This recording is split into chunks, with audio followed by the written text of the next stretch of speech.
Bienvenidos y bienvenidos a un nuevo episodio de Brújula al Sur, el podcast de la Unidad de Egresados y Egresadas de la Universidad de Magallanes. Mi nombre es Cristóbal Antequera But, soy el jefe de la Unidad de Egresados y me acompaña un invitado muy importante, el doctor José Maripani, nuestro rector. ¿Cómo está, José? Hola Cristóbal, realmente es una alegría estar aquí y especialmente en este programa que ahora se denomina también Brújula al Sur, que de alguna manera se identifica mucho con la forma en que nosotros vemos a nuestra universidad, que está en el sur del mundo y que esperamos que sea el norte para muchas y muchos de nuestra comunidad magallánica. Así es, sí. Nosotros le pusimos, bueno, elegimos varios nombres y este nombre salió finalmente por votación popular este fin de semana en nuestras redes sociales. Así que ahí estamos en conversación constante con nuestros estudiantes y egresados. Bueno, también un saludo cordial a todas y todos. Siento yo que esta es una muy buena posibilidad para poder conversar respecto de lo que pensamos y creemos respecto de nuestra institución y las experiencias un poco que hemos tenido aquí al interior de nuestra querida UMAG. Exacto. José, y para partir, me gustaría comenzar preguntándole cómo fue su experiencia estudiando en la Universidad de Magallanes. Bueno, sin lugar a dudas fue un tema muy interesante. Yo la verdad es que de alguna manera nunca pensé que iba a estudiar auditoría. Mis caminos iban por otro lado. Las posibilidades no se dieron. Yo tuve la posibilidad de salir de Magallanes. Siempre me contaban que mi bisabuelo había sido tinterillo, que son esos como abogados sin títulos. Después mi vecino era abogado, el don John McKinnon, que en paz descanse, una gran persona que nos apoyó mucho y junto a sus hijos, ¿no? Que fueron grandes amigos en un momento y aún mantengo relaciones con ellos. Y entonces uno se motiva por el camino que se supone que viene de tu familia. Claro. Y claro, uno en realidad no se da cuenta que uno no tiene los recursos, así que yo logré los puntajes, me fui de Punta Arenas y tuve que volver a los 6 meses porque mi abuelito se enfermó, yo vivía con mis abuelos, con mi mamá, y cuando volví me cuestiono y digo, bueno, ¿qué cosa podría estudiar que sea de las letras? En aquel tiempo la Universidad de Magallanes era muy ingenieril. Exacto, sí. Así que bajo esa perspectiva yo dije, bueno, entraré a estudiar ingeniería mecánica, como a mí me gustaba arreglar las máquinas de mi abuelito, que era hortelano, tenía tractores, de esos pequeños, tenía una serie de cosas, así que yo arreglaba cositas y digo, yo seré mecánico. Y un día caminando con un joven de la iglesia, me dice, José, pero si hay una carrera en la universidad que tiene ramos de derecho también. Y yo le digo, ¿qué carrera es esa? Me dice, auditoría. Así que partí rápidamente a la universidad a averiguar. Yo recuerdo en aquellos años la persona que dirigía admisión era el actual decano de ciencia, el profesor Víctor Díaz, y yo le pregunto, y me dice, claro que tenemos esa carrera, y esa carrera tiene además la gracia que se dicta semivespertino. Una parte en el día, la otra en la noche, así que yo dije, fantástico, así yo trabajo con mi familia, me sigo dedicando un poco a los invernaderos, a la siembra, y durante el día voy a clases y después en la noche completo el resto de las clases. Así que ese fue mi ingreso, pero la parte más interesante era que no solamente había un curso de Derecho, había cosas que a mí me gustaban, y me gustaba mucho, como la administración, entró el tema de los números como la contabilidad, pero la gran traba eran las matemáticas. Yo nunca había estudiado matemáticas a fondo porque uno en su vida se proyecta. Y uno pensaba que nunca la iba a tener que encontrar en la vida. Así que claramente entré ese primer año a la carrera, me fue bien. Tuve que rendir la prueba de nuevo. Ese tiempo se llamaba prueba de aptitud académica, no sé si algunos recordarán aquellos tiempos. Y lo interesante fue que me tuve que preparar además para la prueba específica de matemáticas. Así que ahí mi amigo, que es profesor de matemáticas, él se llama Orlando Buenchur, él me estuvo ayudando y me fue bien, logré entrar a la universidad. Muy bien. Y ya cuando estuve adentro, ¿cuál fue mi sorpresa? Que tomaron las primeras pruebas de administración, como yo venía con 6 meses de entrenamiento, de leer, memorizar, así que me fue muy bien, los cursos de Derecho. Y aparece entonces la primera prueba de matemática, que yo memoricé todas las fórmulas, me acuerdo a mi estilo, al estilo que estaba acostumbrado a estudiar. Y cuando me entregan la primera prueba, en una escala de 0 a 100, veo un 25%. Y digo yo, no, hasta aquí llegó mi futuro profesional. Y digo yo, este es el fin. Y mis compañeros se acercan y me dicen, José, ¿cómo te fue? Y le digo, mira, un 25. Me dice, eres la segunda mejor nota del curso. Eran puros ceros. Claro, chuta. Así que el profesor se acercó y me dijo, usted joven tiene talento. Me dijo, usted avanzó bastante en los temas. ¿Cómo estudió? Y yo le dije, profesor, bueno, memoricé. No, me dijo, tiene que hacer ejercicio. Así que me recuerdo yo que ahí empecé a practicar. Y ya en la segunda prueba pasé un 80, ya fui de las mejores notas. Y de allí para adelante logré aprobar lo que era tan difícil como eran las matemáticas. Y esta tal vez es la primera lección que yo aprendí. Que uno en la vida tiene muchos caminos para realizarse. Entonces está la teoría del second best. Claro. Siempre uno tiene una primera alternativa, pero a veces no se puede en la vida. Exacto. Y como no se puede en la vida, siempre hay un second best, un segundo mejor. Claro. Y esa teoría creo yo que funcionó muy bien en mí. Claro. También tenemos talentos ocultos que uno no los conoce. Y a veces uno se empaña y dice, ¿sabe qué? Yo ya no pasó lo que yo quería, ya no hay nada más que hacer en mi vida. Y sin embargo, ese talento tiene que haber alguien que te diga que tienes talento, si no lo crees, porque finalmente alguien tiene que acercarse. Yo le agradezco a ese profesor, que se llama Víctor Díaz, que fue mi profesor de matemáticas. En aquellos años los cursos eran anuales, y él que a uno le diga, no, si tienes algo allí que no estás explotando bien. Y eso a uno lo motiva, y efectivamente hace que nazcan de uno esas cosas que creo yo estaban escondidas. Y yo terminé haciendo mis especialidades en modelos econométricos, matemáticos, y si no hubiese habido alguien que a uno lo motive, sin lugar a dudas, probablemente uno termina, como muchas personas, abortando misión. Sí, exacto. Sí. No, y qué importante eso del tema del espaldarazo de repente de un profe, que esas habilidades de repente interpersonales, más blandas, que hacen que se pueda acercar al estudiantado. Hemos escuchado varios egresados y egresadas que dicen lo mismo, es como, yo quiero saludar a este profe en particular porque me acuerdo de él, porque me dio el espaldarazo en el momento debido. Eso a veces hace toda la diferencia. Bueno, y la experiencia dentro fue, en aquellos años no eran muchas carreras dentro de la universidad.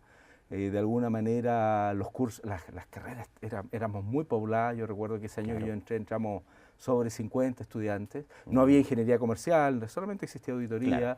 Las carreras de salud estaba solamente enfermería. Estaban las primeras carreras de educación, que eran normalmente educación diferencial, pedagogía básica. Esas eran las carreras que existían en aquel momento.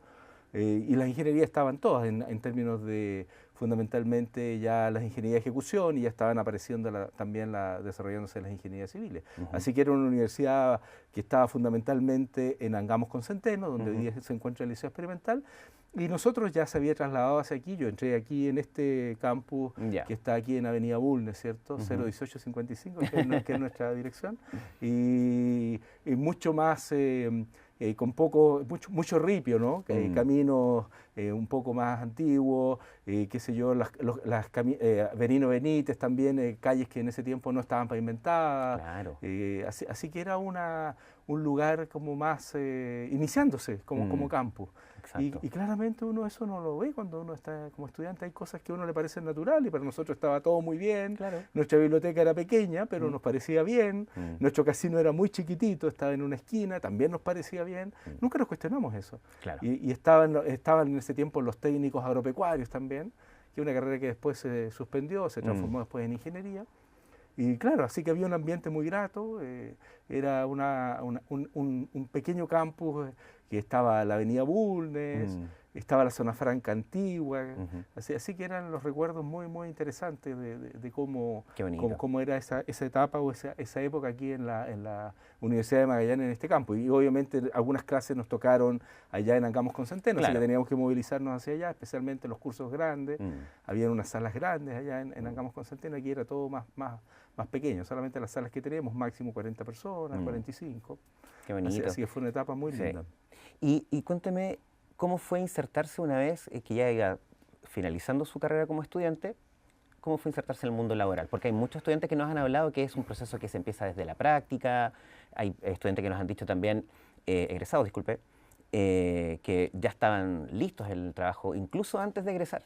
¿Cómo fue su caso? Sí, a mí me pasó algo parecido. Yo, antes de egresarme, me acuerdo yo una profesora, y parece que ellos habían hablado y me dijeron que si yo tenía interés de quedarme de profesor. Ah, muy bien. Así que mi primera reacción fue como yo me dedicaba a sembrar, a vender, y yo en realidad dentro de mis estudios yo lo que yo hacía era trabajaba con mi abuelo, con mi mamá, con mi abuelita, así que sembrábamos, yo salía a vender verduras, paraba la venta, yo venía a clases cuando eso ocurría, y por lo tanto yo siempre sentí que podía estar en el mundo de los negocios. A esa altura me había comprado un camioncito antiguo, me había comprado un tractorcito antiguo, también lo había reparado, así que sentí que podía estar en ese mundo. Y mi mamá fue muy sabia en ese sentido, me dijo, mira, la verdad, como mi mamá son 3 hermanos, ese tiempo estaba la parcela, y mi mamá me dice, mira, todo lo que estamos trabajando no es necesariamente mío. Esto es también algún rato, si mi abuelito partía, que finalmente las cosas de la vida son procesos naturales, me dice, debieras pensar en algo que sea tuyo. Entonces es una muy buena oportunidad. Así que bueno, yo le dije en aquel tiempo al profesor que me invitó, mi profesor y actual contralor Ricardo Méndez, le dije, ya bueno, voy a estar aquí media jornada. Y el resto de la media jornada voy a seguir trabajando, haciendo negocios. Después ya me convencieron que sea jornada completa y ahí me quedé aquí en la universidad. Así que mi paso al mundo profesional fue aquí en la universidad. Ah, muy bien. Fue aquí en la universidad, así que me quedé, partí de profesor con, qué sé yo, cerca de 24 años por allí, ¿no? Así que esa fue la oportunidad que me dieron y ahí me quedé aquí de profesor aquí de la universidad, que siempre es difícil. Una anécdota bien interesante que me pasó fue que, bueno, obviamente después me casé joven, así que recuerdo yo que una vuelta fui por allí con mi esposa de aquel tiempo a comprarme un terno al arte de vestir. Y en esa vuelta de repente me atiende uno de mis compañeros de primer año, que yo no lo vi más, él desapareció. Y fue una de las personas que pasó matemáticas conmigo, que era muy difícil aprobar las matemáticas. Recuerdo yo que en esa primera vuelta aprobamos como 7 personas. Wow. Éramos un 50, grupo grande, 50, claro. Un par de repitentes también habían allí. Y él aprobó esas matemáticas y después desapareció. Y yo lo encuentro allí, que aparece él vendiéndome el terno. Y yo le digo, ¿y tú qué ha sido de tu vida? Me dice, lo que pasa es que yo no era bueno para estudiar. Y yo le digo, ¿cómo que no era bueno para estudiar? Me dice, reprobé contabilidad, reprobé administración. Le digo, pero aprobaste las matemáticas, que es lo más difícil. Lo mismo que me dijo mi profe a mí. Tú tienes mucho potencial. Y me dice, ¿tú crees? Pero por supuesto, le digo yo. Y le pregunto, ¿estás casado? No, me dijo, sigo soltero. Bueno, le digo yo, vuelve a postular a la universidad. Y entra al pensionado para vivir, que en ese tiempo el pensionado operaba. Como tú no eres de acá, era de aquí, de la provincia, que no era de aquí. Y me dice, ya, y entró. Y me tocó estar después en su examen de grado. No, qué buena Así que uno dice, esos tesoros escondidos que a veces están, que a veces uno no cree en uno mismo, se nos da la posibilidad. Así que una vez egresado, tuve el privilegio de estar allí con mi ex compañero, actual colega, que le ha ido muy bien además en la vida. Así que muy contento de que de alguna manera podamos ver que esta universidad cumple sueños. Esta universidad nos cambia la vida. Cuando una persona logra estudiar, no es que solamente la educación sea para ti, esa educación te ayuda a sostener después a tus padres cuando entran en la edad provecta, ¿no? En la edad senecta, cuando ya no necesariamente pueden sostenerse un hijo que ha estudiado, una hija que ha estudiado, ayuda a sus padres, ayudamos también a nuestros hijos. Algo muy interesante, también somos efecto de demostración para el resto de nuestra familia. Como yo fui, por ejemplo, el primero que estudió, después una prima habrá dicho, bueno, si la genética es la misma, ¿por qué no puedo yo? Y entonces apareció mi prima profesional, y después están los hijos de ellas que ya son profesionales. Entonces uno dice, esto es toda una cadena. Y eso no se podría cumplirse en esta universidad aquí en esta región extrema. Y eso que a mí me tocó en esos años, pero imaginémonos los que partieron en el año 61. ¿Cuántos ingenieros muy famosos, muy destacados, que han sido rectores, inclusive en nuestra universidad, varios de ellos, lograron abrirse camino en la vida? Cambiaron la vida de su familia, cambiaron la vida de sus hijos y también del resto de la familia.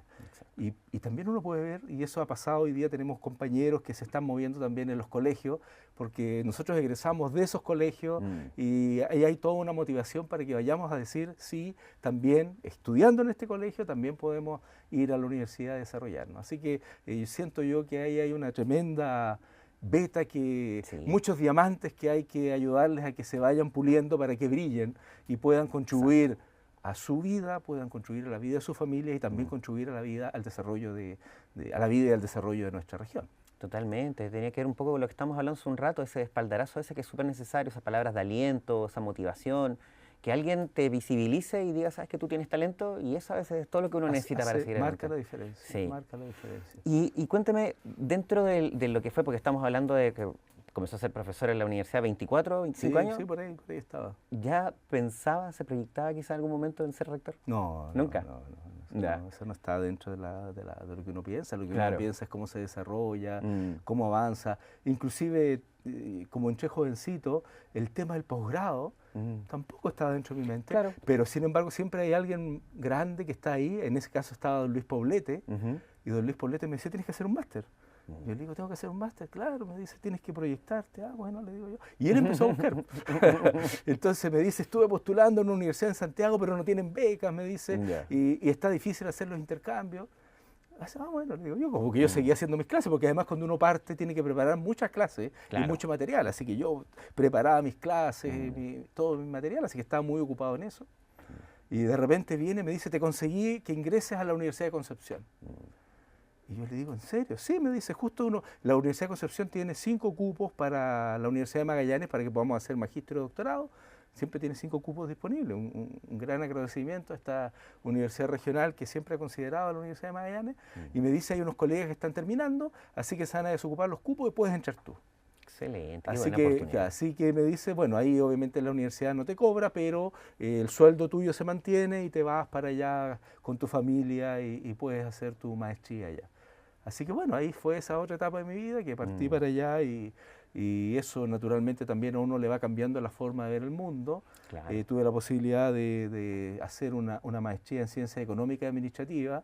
El director del programa me adoptó y él era economista, así que volví haciendo clases de economía. Ya. Así que me fui como profesor de contabilidad, fundamentalmente auditoría, y allá me tocó hacer clases también, me pidieron que hiciera clases de muy auditoría, bien. así que hice clases también allá en Concepción, y la formación que tuve fue mucho más económica, bastante fuerte en eso, así que volví ya haciéndome cargo de algunas de las clases de economía de la universidad, así que empecé Ya. a hacer microeconomía, macroeconomía, unos cursos de economía internacional, así que de ahí pasé del área de la contabilidad, negocios propiamente tal, más al área económica, así que Claro. cosas que en la vida que uno nunca se imagina, Claro, se va sí. transformando y cambiando la vida, así que Sí. ahí entré en esa línea en particular, y de allí para adelante, y ya cuando empecé a buscar la especialización, terminé haciendo un doctorado en economía de recursos, ¿cierto?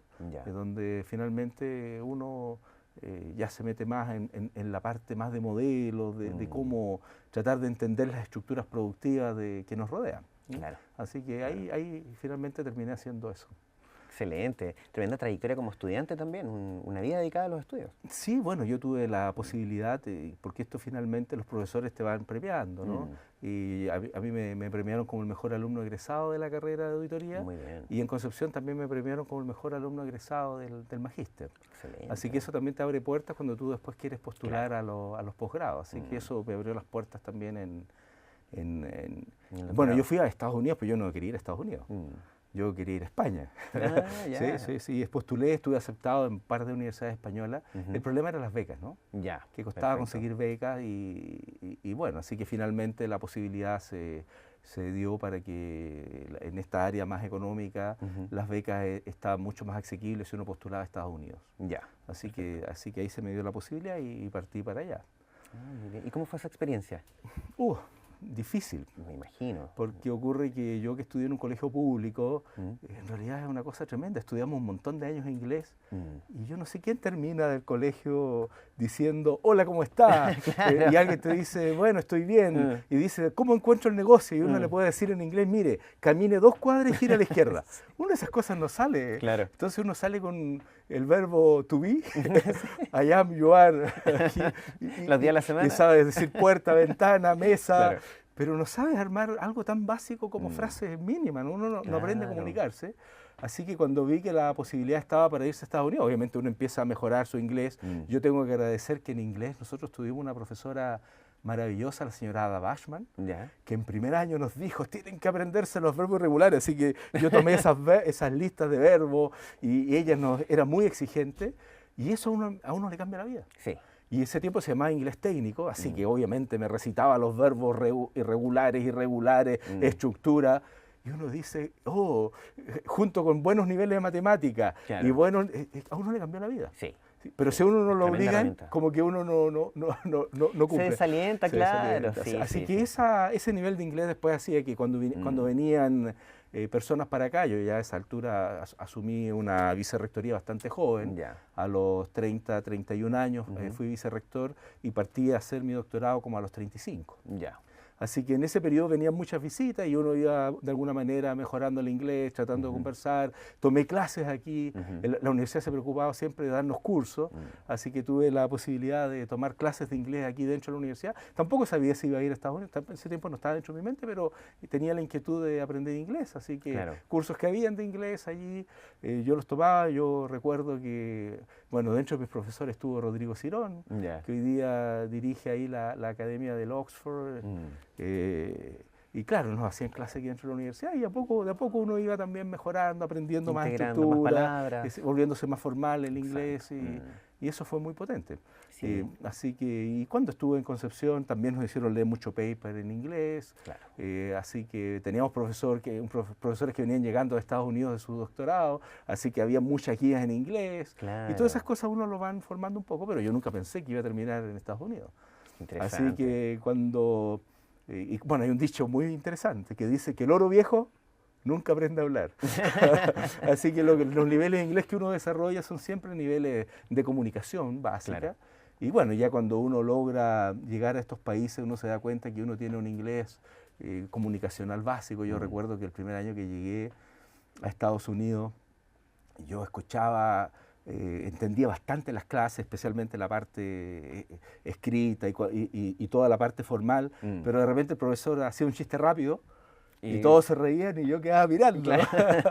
Claro, me recuerdo tanto que había un compañero que era rubio, de ojos celestes, yo pensé que era norteamericano el primer año cuando llegué, y ya el segundo año me di cuenta que era polaco, hablaba como polaco, pero uno recién llegando, uno asocia caras con países y el acento uno no lo nota, después ya uno se empieza a dar cuenta. Con el tiempo uno va afinando el oído. El oído, claro, y uno se da cuenta que uno, el que es argentino siempre habla como argentino, el chileno habla como chileno, con mejor gramática o peor gramática, pero el acento es chileno. El acento es argentino. ¿Uno escucha hablar un ruso? No, dices es ruso. ¿O escucha hablar un alemán? No, dices inglés de un alemán. Mejor gramática, peor gramática, pero el acento cuesta mucho cambiarlo. Así que eso de alguna manera uno también le va mostrando.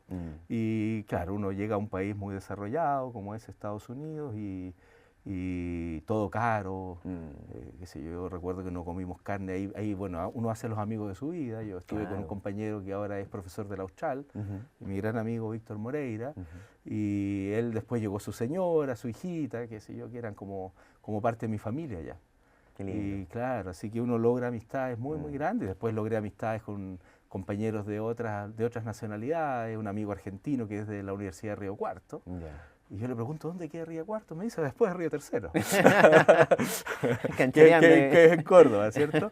Así que uno empieza a generar grandes amigos y claro, en ese contexto es que uno, siento yo que en la vida es difícil que uno salga adelante solo.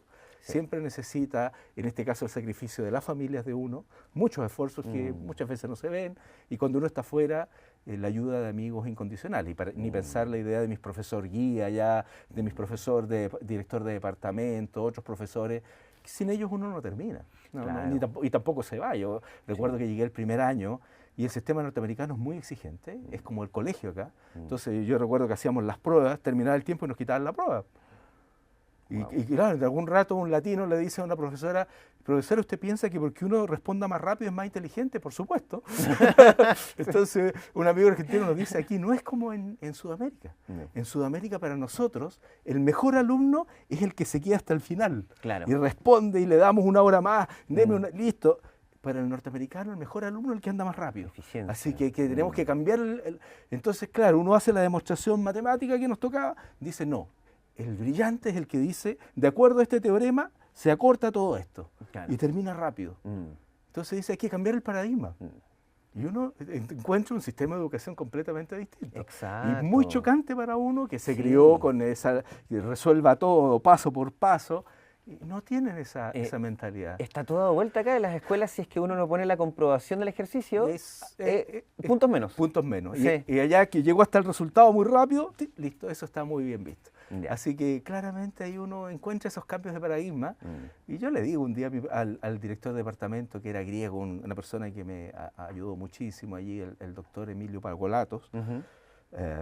Él llegó en los años 60 a Estados Unidos.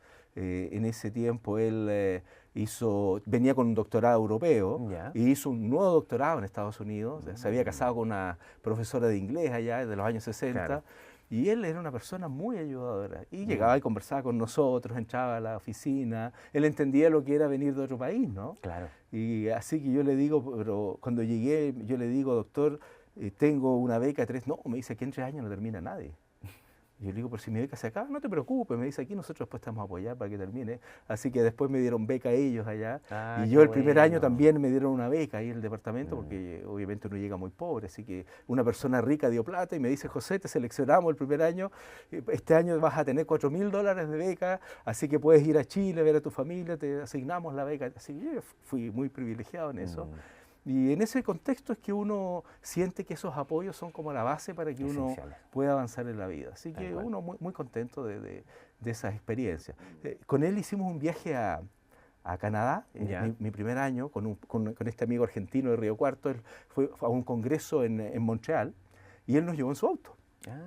Así que con su señora al lado. Entonces lo interesante es que él iba hablando y la señora le iba corrigiendo el inglés. Y él decía algo, no, le decía Emilio, no se dice así, se dice así. Entonces yo digo, si él que llegó en los años 60, casado con una profesora de inglés, todavía lo corrigen, yo con que me pueda comunicar aquí es más que suficiente. Listo, pagado. Ese es el inglés que yo necesito. Así que uno empieza a entender esas cosas también. Claro, qué importante las redes. Claro, que uno entiende que en realidad uno en esto tiene que cumplir objetivos y cómo uno en realidad, estas cosas son a veces instrumentos y uno lo ve a veces como un fin. A veces uno tiene vergüenza de hablar en otro idioma, pero uno dice si lo que tenemos que hacer es comunicarnos. Exacto. Si lo que necesitamos los seres humanos es que, y si alguien no te quiere entender, te va a decir, sabes que no entiendo. Y cuando alguien se quiere comunicar contigo, ese turista desesperado que está perdido, uno lo ve que se esfuerza porque necesita eso. Claro. Y realmente eso es lo que en la vida uno tiene que tratar de avanzar. Cómo, de alguna manera, y esto es un tema muy importante, cómo de alguna manera uno busca las herramientas para comunicarse con las personas. Claro. ¿Por qué? Porque uno quiere o necesita algo de otra persona, porque uno quiere comunicar una idea. Uno ve estas personas religiosas que vienen de otros países que a veces con su inglés también te tratan de convencer y claro, y hacen el esfuerzo porque ellos están buscando algo en ti y uno cuando los escucha es porque también está buscando algo en ellos. Entonces la base de la comunicación, dicen que el 80% es no verbal. Claro, sí, y por lo tanto con unas cuantas palabras uno puede establecer esos vínculos de comunicación y de alguna manera encontrar los caminos para avanzar en la vida. Perfecto. Para avanzar en la vida. Totalmente de acuerdo. Así que eso es un tema muy interesante. Ahora, antes de la última pregunta que le queremos hacer, me gustaría preguntarle cómo ha sido considerando que es titulado de la Universidad de Magallanes, cómo ha sido eso, cómo ha influido eso en su trabajo como rector. Porque es tremendo haber sido estudiante, haber sido profesor y ahora ser rector. Es toda una trayectoria. Sí, lo que pasa es que de alguna manera siempre uno dice que estamos lejos, pero dentro de las cosas interesantes que me pasó en Concepción es que como me empezó a ir bien en varios cursos, habían problemas muy complejos a resolver que a mí se me ocurrían algunas soluciones. Me acuerdo yo cuando estudiamos en grupo y por ahí había muchos ingenieros y auditor en ese grupo yo era el único. Entonces un día uno de estos jóvenes, ingenieros bien buenos, me dice, José, tú siendo auditor, ¿por qué sabes tanto de matemáticas? ¿O cómo se te ocurren esas soluciones matemáticas? Claro. Y yo le digo, gracias a la Universidad de Magallanes. Porque esta universidad, le digo, como es heredera de la técnica del Estado, había un nivel de formación de matemáticas desde el norte de Chile hasta el sur, una tasa uniforme. Bueno, difícil era decirle que probablemente la matemática que nos enseñaban nosotros los auditores era muy parecida a la de los ingenieros, pero eso marcó un sello en nosotros. Sí. Y a tal punto que cuando yo... entonces eso uno lo hace sentir muy orgulloso, decir, mire, la formación que me dieron es potente. Después cuando me pidieron que hiciera cursos, les conté que fui profesor de unas materias ahí en la Universidad de Concepción, entonces yo nunca he considerado que soy un profesor muy complicado, ¿no? Entonces yo soy bastante estructurado, entonces tenía en unas cajitas con todo mi material guardado. Entonces Ya. me dijeron, José, ¿nos podría ayudar a hacer un curso de auditoría en el último año de la Universidad de Concepción? Así que yo mandé a buscar mi cajita con todos mis materiales, pruebas que tenían soluciones bastante bien desarrolladas en el tiempo, que nunca había tenido problemas de repetición de estudiantes. En general, los alumnos estudiando pasaban bien esas materias. O sea, la materia se llegaba bien y se evaluaba dentro de márgenes razonables. Ya. Entonces yo tomé ese material e hice clases en el último año, me acuerdo, de auditoría de estados financieros. Y cuando aplico mi instrumento, quedó realmente muy mal el curso. Chuta. Le fue muy mal y yo le digo, ¿pero por qué?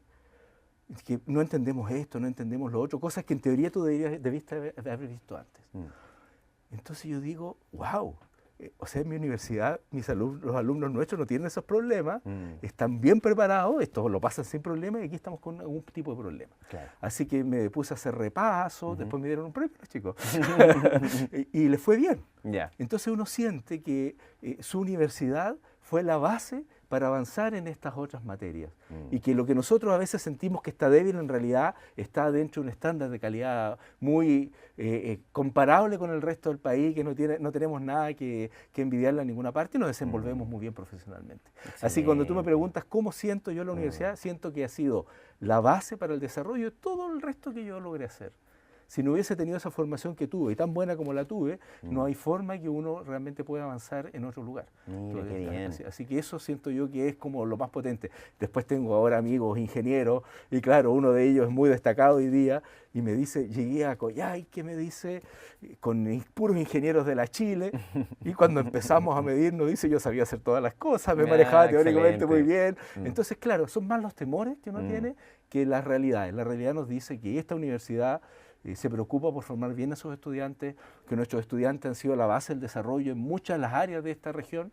Exacto. Y que finalmente creemos que tenemos mucho que entregar al futuro de los que hoy día nos están mirando y de sus hijos. Muchos además son, yo lo empiezo a conversar, algunos son hijos de nuestros exalumnos, y eso significa que ellos también confían en la formación que tuvieron aquí en su universidad. Exacto. Así que muy contento de lo que nuestra universidad ha hecho y muy agradecido en el caso particular de lo que la Universidad de Magallanes hizo por mí, que pudo transformar mi vida y que me pudo entregar los conocimientos para poder avanzar en todas estas actividades. Y sin eso, con lo que tú preguntabas, cómo uno puede enfrentar después la vida en otros cargos, que uno empieza a asumir y asumir más responsabilidades. Claro. Y siento que esto ocurrió, pero podría no haber ocurrido también. Y que uno sea elegido, ¿no? Pero de todas maneras, uno siente que tiene las posibilidades y las herramientas para contribuir al desarrollo de su universidad. Y contribuyendo al desarrollo de nuestra universidad, creo yo que contribuimos también al desarrollo de la región. Sí, totalmente, totalmente. Bueno, muchas gracias por esta entrevista, por este tiempo. Sabemos que es un hombre muy ocupado. Y no sé si se quiere despedir con algunas palabras para quienes nos están viendo, escuchando, porque esto va a salir por varios medios. Sí, le dejo la plataforma. Las palabras son muy simples. Confíen en su Universidad de Magallanes. Tenemos que creer que de alguna manera la formación a nivel regional es la base del desarrollo de nuestra región. No hay país en el mundo que haya logrado niveles avanzados de desarrollo sin una buena base de capital humano avanzado. Perfecto. Y esta universidad está construyendo y contribuyendo en ese contexto, así que confíen en su universidad, confíen en que estamos dando lo mejor de nosotros para que sus hijas, mis hijos, sus nietos, mis nietos puedan tener una mejor vida en esta hermosa y alejada tierra de nuestro país, la región más austral de nuestro país. Qué bien, muchas gracias por esas palabras, José, y muchas gracias por su tiempo. A quienes nos están viendo, a quienes nos están escuchando, muchas gracias por su sintonía. Pronto vamos a tener otro episodio de Brújula al Sur, el podcast de la Unidad de Egresados y Egresadas de la Universidad de Magallanes. Hasta pronto.